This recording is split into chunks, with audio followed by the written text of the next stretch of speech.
الحمد لله رب العالمين والصلاة والسلام على رسوله الأمين وعلى آله وصحبه أجمعين اما بعد۔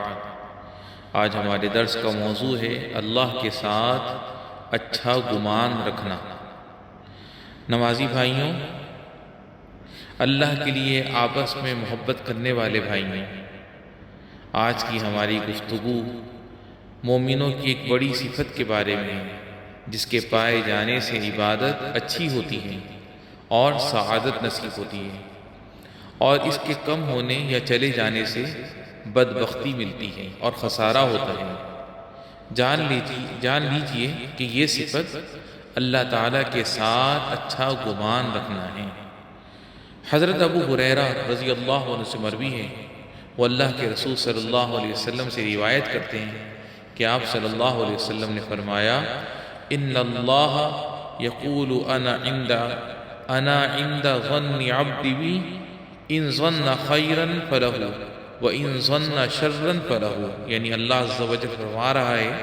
کہ میں اپنے بندے کے گمان کے ساتھ رہتا ہوں، اگر وہ اچھا گمان رکھتا ہے تو اسے اچھائی ملتی ہے، اور اگر برا گمان رکھتا ہے تو اسے برائی ملتی ہے۔ اللہ تعالیٰ کے ساتھ اچھا گمان رکھنے کا مطلب یہ ہے کہ بندے کو پختہ یقین ہو کہ اللہ تعالیٰ نے بندوں سے جو وعدہ کیا ہے وہ بالکل برحق اور سچا ہے، جیسے کہ اس کے کرم اور بخشش کا وسیع ہونا۔ بندے کو اس بات کا بھی یقین ہو کہ اللہ سبحانہ کے نام، صفات اور افعال اس کے لیے اس طرح ثابت ہیں جس طرح اس کے لیے لائق اور مناسب ہیں، اور ان کے بہتر اثرات مرتب ہونے پر بھی یقین رکھیں، جیسے یہ یقین رکھے کہ اللہ تعالیٰ رحیم ہے، وہ اپنے بندوں میں سے جس پر چاہتا ہے رحم کرتا ہے، اور جسے چاہتا ہے اس کی توبہ قبول فرما کر اسے معاف کر دیتا ہے، جو اس کی طرف متوجہ ہو اس کی بندگی کو وہ قبول فرماتا ہے۔ اسی طرح بندہ یہ بھی یقین رکھے کہ اس کے رب نے جو کچھ مقدر کر دیا ہے اور جو کچھ فیصلہ فرما دیا اس میں اللہ سبحانہ کی بڑی حکمتیں ہیں۔ جو اپنے رب کے ساتھ اچھا گمان رکھے گا اور اس کو اس بات کا یقین ہوگا کہ اللہ تعالیٰ ہر چیز پر قادر ہے، وہ ہر چیز کو اچھی طرح جانتا ہے اور سارے معاملات اسی کی طرف لوٹنے والے ہیں، جو ان باتوں کا یقین رکھتے ہوئے اپنے رب کی عبادت کرے گا وہ اپنے رب جل وعلا کی طرف سے اپنی مراد کو پالے گا۔ حضرت ابن مسعود رضی اللہ عنہ نے کہا ہے، اس ذات کی قسم جس کے سوا کوئی معبود نہیں ہے، کسی مومن کو اپنے رب عز و جل کے ساتھ اچھا گمان رکھنے سے بہتر کوئی چیز نہیں دی گئی ہے، اور اس ذات کی قسم جس کے سوا کوئی معبود نہیں ہے، جو بندہ بھی اللہ عز و جل کے ساتھ اچھا گمان رکھے گا اللہ عز و جل اس کا گمان عطا فرمائے گا، کیونکہ ساری بھلائی اسی کے ہاتھ میں ہے۔ اللہ تعالیٰ کے ساتھ اچھا گمان رکھنا حسن خاتمے کا ایک بڑا سبب ہے۔ چنانچہ حضرت انس بن مالک رضی اللہ عنہ سے مروی ہے کہ نبی کریم صلی اللہ علیہ وسلم ایک جوان کے پاس پہنچے جبکہ وہ جان کنی کے عالم میں تھا، یعنی اس کی روح قبض ہونے والی تھی۔ آپ نے اس سے فرمایا، کیف تجدک، یعنی تم اپنے آپ کو کیسا پاتے؟ اس نے کہا، اے اللہ کے رسول صلی اللہ علیہ وسلم، میں اللہ سے امید رکھتا ہوں اور اپنے گناہوں سے ڈرتا ہوں۔ تو آپ صلی اللہ علیہ وسلم نے فرمایا، لا یجتمعان فی قلب عبد فی مثل هذا الموطن الا اعطاه اللہ ما یرجو وآمنہ مما یخاف۔ یعنی اس موقع پر کسی بندے کے دل میں جب بھی یہ دونوں چیزیں جمع ہوں گی تو اللہ اس کو اس کی امید کی ہوئی چیز عطا کرے گا، اور جس چیز سے وہ ڈرتا ہے اس سے اس کو امان دے گا۔ سبحان اللہ۔ اسلامی بھائیوں، بندہ جب اپنے رب سے اچھا گمان رکھے گا تو وہ اپنے رب عز و جل کے لیے اپنی عبادت اور اپنا عمل اچھا بنائے گا۔ چنانچہ حضرت ابو ہریرہ رضی اللہ عنہ سے مروی ہے کہ رسول اللہ صلی اللہ علیہ وسلم نے فرمایا، ان حسن الظن باللہ من حسن العبادہ، یعنی اللہ عز و جل کے ساتھ اچھا گمان رکھنا اچھی عبادت کا حصہ ہے۔ اس لیے کہ بندہ جب اپنے رب کے ساتھ اچھا گمان رکھے گا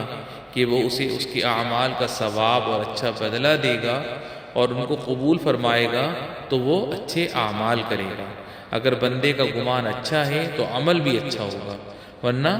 خواہشات کی پیروی کے ساتھ اچھا گمان رکھنا ایک طرح کا نکما پن ہے۔ اسی طرح اللہ کے ساتھ اچھا گمان رکھنا نیک عمل اور اطاعت و بندگی پر آمادہ کرتا ہے۔ گناہوں اور خطاؤں پر متوجہ رہتے ہوئے حسن ظن رکھنا دھوکہ اور خواہشات کی پیروی ہے۔ حضرت حسن بصری رحمہ اللہ نے کہا، مومن اللہ کے ساتھ اچھا گمان رکھتا ہے تو اچھا عمل کرتا ہے، اور منافق برا گمان رکھتا ہے تو وہ برا عمل کرتا ہے۔ اچھا گمان گناہوں کے ساتھ اکٹھا نہیں ہو سکتا، اس لیے کہ اچھا گمان رکھنا امید لگانا ہے، اور امید لگانے والا یا تو اپنی نیکی کے ثواب کی امید میں نیک کام کرے گا یا تو وہ اپنے گناہوں کی بخشش کی امید میں توبہ کرے گا۔ البتہ وہ شخص جو برابر زیادتی اور گناہ کرتا جائے اور بغیر عمل کیے اللہ کی رحمت کی امید رکھے تو یہ تو دھوکہ اور جھوٹی امید ہے۔ اللہ تعالیٰ نے فرمایا، فَمَنْ كَانَ يَرْجُو لِقَاءَ رَبِّهِ فَلْيَعْمَلْ عَمَلًا صَالِحًا وَلَا يُشْرِكْ بِعِبَادَةِ رَبِّهِ أَحَدًا، یعنی جو اپنے رب سے ملنے کا یقین رکھتا ہو اسے نیک عمل کرنا چاہیے اور اپنے رب کی عبادت میں کسی کو شریک نہیں کرنا چاہیے۔ بھائیوں، جس طرح اللہ تعالیٰ کے ساتھ اچھا گمان رکھنا اطاعتوں کا کھمبا ہے، اسی طرح اللہ تعالیٰ کے ساتھ برا گمان رکھنا گناہوں اور نافرمانیوں کی جڑ ہے۔ چنانچہ اللہ کے ساتھ برا گمان رکھنا اللہ کے نزدیک سب سے بڑا گناہ ہے، کیونکہ اللہ کے ساتھ برا گمان رکھنے والا اس کے کمال تقدیس کے خلاف گمان رکھتا ہے اور اللہ کے اسماء و صفات کے خلاف عقیدہ رکھتا ہے۔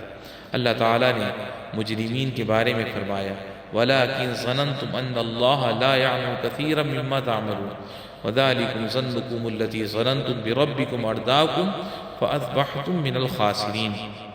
ہاں، تم نے یہ گمان کر رکھا تھا کہ اللہ تمہارے بہت سے اعمال کو نہیں جانتا ہے، اپنے رب کے بارے میں تمہاری اس بدگمانی نے تم کو ہلاک کر دیا تو تم نقصان اٹھانے والوں میں سے ہو گئے۔ اس سے معلوم ہوا کہ اللہ تعالیٰ کے ساتھ برا گمان رکھنا اور اس کے اسماء حسنہ اور صفات علیہ کے بارے میں مطلق کمال کا اعتقاد نہ رکھنا خسارہ اور ہلاکت کا سبب ہے۔ بندے کے لیے مناسب ہے کہ وہ اپنے عمل کو اچھا بنائے، اپنے رب کی اچھی طرح عبادت کرے اور گناہوں اور نافرمانیوں سے بچتا رہے، پھر اپنے رب کے ساتھ اچھا گمان رکھے، سچائی، یقین اور اخلاص کے ساتھ جو کچھ اللہ کے پاس ہے اس کی آس لگائے رہے اور اپنے خالق اور مولا کی نعمتوں کا لالچ رکھے۔ اسی کے ذریعے وہ اللہ کا ثواب، اس کی رحمت، اس کے بہترین عطیات حاصل کر سکتا ہے۔ یقیناً اللہ بڑی وسعت اور کرم والا ہے۔ وصلی اللہ وسلم علی نبینا محمد وعلی آلہ وصحبہ اجمعین